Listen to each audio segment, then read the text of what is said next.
السلام علیکم۔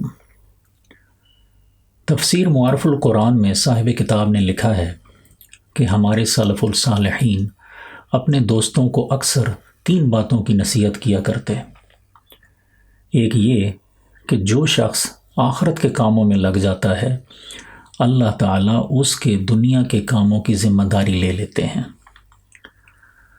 دوسری یہ کہ جو اپنے باطن کو صحیح کر لیتا ہے اللہ تعالیٰ اس کے ظاہر کو صحیح فرما دیتے ہیں۔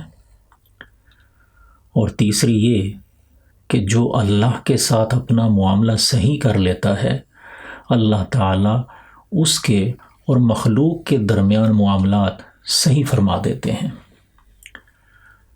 حضرت حسن بصری رحمۃ اللہ علیہ سے ایک روایت مشہور ہے جس کی اگرچہ اسناد ضعیف ہیں لیکن چونکہ علماء نے اس کے معانی کو صحیح کہا ہے اس لیے اسے بہت سے اکابرین نے نقل کیا ہے، جن میں ابو طالب مکی، امام غزالی اور ملا علی قاری جیسے بزرگ شامل ہیں رحمۃ اللہ علیہم اجمعین۔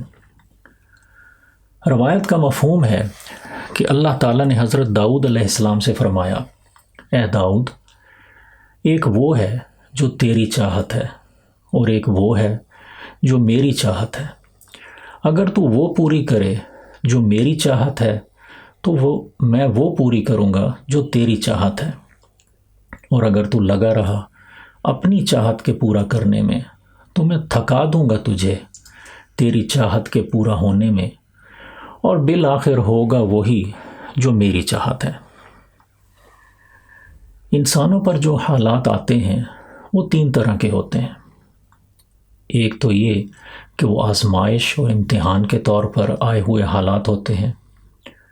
دوسرے یہ کہ وہ انسانوں کے اعمال کی جزا یا سزا ہوتے ہیں۔ اور تیسرے یہ کہ وہ اللہ تعالیٰ کی طرف سے تنبیہ کرنے، اصلاح کا ایک موقع دینے کے لیے یا لوگوں کے درجات کی بلندی کے لیے آتے ہیں۔ لیکن اکثر ایک ہی طرح کے حالات مختلف لوگوں کے لیے مختلف حیثیت رکھتے ہیں۔ کسی کے لیے آزمائش، کسی کے لیے سزا، کسی کے لیے جزا، کسی کے لیے تنبیہ، کسی کے لیے ایک اور موقع اور کسی کے درجات کی بلندی۔ اس وقت پوری انسانیت کورونا وائرس کی وبا کا سامنا کر رہی ہے۔ قرآن کریم یہ واضح کرتا ہے کہ یہ اللہ ہی ہے جس نے آسمان و زمین کو اپنی قدرت سے پیدا کیا، وہی ساری مخلوقات کا خالق ہے، وہی آسمان اور زمین کے بیچ کی ہر چیز کا مالک ہے، ہر شے پر اسی کا حکم چلتا ہے۔ زمین و آسمان میں ایک ذرہ بھی نہیں جو اس کے علم اور قدرت سے باہر ہو۔ کورونا وائرس بھی ایک ایسا ہی ذرہ ہے جو اللہ پاک کے حکم اور قدرت سے ہرگز باہر نہیں، اور انسانوں پر آئے ہوئے موجودہ حالات بھی اللہ پاک کے علم اور اجازت کے بغیر نہیں آئے۔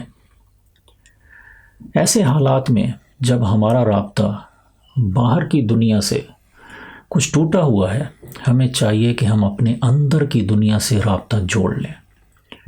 جیسے ہم باہر کی دنیا کی سیر کر کے دیکھتے ہیں کہ باہر کیا کچھ ہے، ویسے ہی ذرا اپنے اندر کی دنیا میں بھی دیکھیں کہ وہاں کیا کچھ ہے۔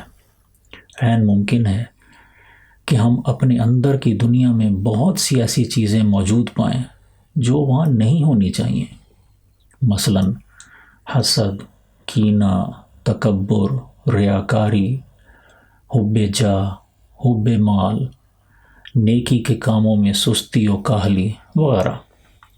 اور یہ بھی ممکن ہے کہ ہم دیکھیں کہ بہت سی ایسی چیزیں جو ہمارے اندر ہونی چاہیے یا جن کے بارے میں ہم سمجھتے تھے کہ وہ ہمارے اندر ہیں وہ وہاں نہیں ہیں، یا اگر ہیں تو بہت کم۔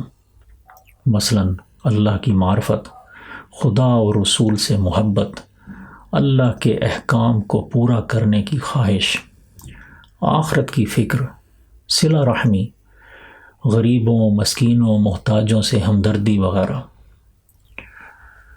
اب ہمیں اپنے اندر کی دنیا کا جائزہ لیتے ہوئے اپنے طور پر یہ دیکھنا ہے کہ کیا یہ موجودہ حالات ہمارے لیے ایک آزمائش ہیں یا ہمارے اعمال کی سزا ہیں، یا اللہ پاک کی طرف سے ایک تنبیہ اور ہماری اصلاح کا ایک موقع ہے۔